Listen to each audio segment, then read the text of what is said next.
I'm Belle from Gardening Express, and this is a quick introduction to some gardening terminology that you might not know. I've picked out some top terms that I wish I knew when I first got started, so hopefully it will help you at the beginning of your gardening journey. Bare root. Plants that have no soil surrounding their roots and are dug out of the ground in autumn or winter when they're dormant. Trees, bushes and roses are often sold along these lines.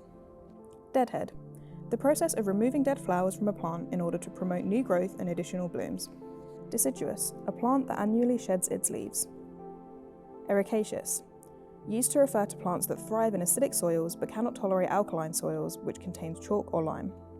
Germination. The process by which a seed emerges and begins to develop into a plant. Herbaceous plant.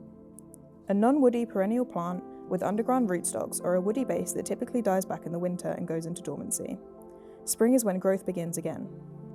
Mulch. A layer of organic material that is added to the soil around plants, like leaves, bark or straw, to help keep moisture in the soil, get rid of weeds and control the temperature of the soil. Perennial. A plant that lives for a long time and typically grows new growth from its root system every year. Propagation. The act of reproducing plants, such as by planting seeds, dividing clumps or cuttings. Hopefully with your newfound vocab, you can have a look at the other educational articles and videos on our website and learn loads more about gardening. Thank you for watching and enjoy your garden.